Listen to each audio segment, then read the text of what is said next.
નમસ્કાર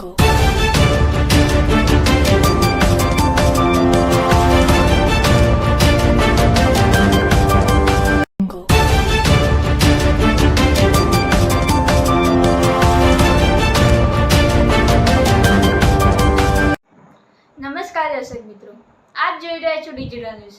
જોઈએ આજના મુખ્ય સમાચાર ફરી એકવાર ડિજિટલ ન્યૂઝ સાથે। પહેલગામમાં આતંકવાદીઓ દ્વારા 24 લોકોનો નરસંહાર કરવામાં આવ્યો હતો। એની સામે ભારતીય જવાનો દ્વારા પાકિસ્તાનમાં ઘૂસી આતંકવાદીઓ ઠેકાણાનો ખાત્મો બોલાવી ભારતે પોતાની તાકાત બતાવી હતી। વીર જવાનોના સન્માનમાં આજે માતૃશક્તિ તથા દેશપ્રેમી જનતા દ્વારા સતલાસણામાં તિરંગા યાત્રાનું આયોજન કરવામાં આવ્યું, જેમાં મોટી સંખ્યામાં ભાઈઓ બહેનો તથા દીકરીઓ અને હોમગાર્ડના જવાનો જોડાયા હતા।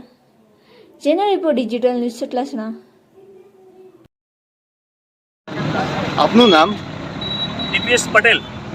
આજે આ રેલીનો તમે આયોજન કર્યું છે તે વિશે આપ શું કહેવા માંગો છો?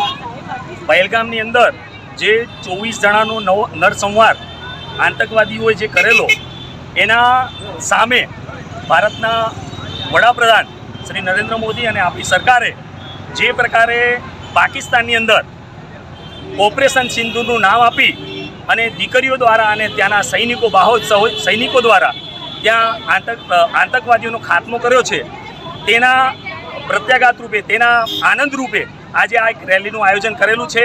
અને ભારત ભૂમિની રક્ષા માટે જે આપણા વીર સપૂતો લડી રહ્યા છે એને માન માટે આપણે આ રેલીનું આયોજન કરેલું છે। આ રેલીમાં અંદાજિત કેટલી સંખ્યામાં ઉપસ્થિત રહે છે લોકો? આ રેલીની અંદર લગભગ 200 જેવી બહેનો છે અને 101 જેવા ભાઈઓ આ રેલીની અંદર જોડાયા છે। કુલે લગભગ 400 થી 450 લોકો આ રેલીની અંદર જોડાયા છે।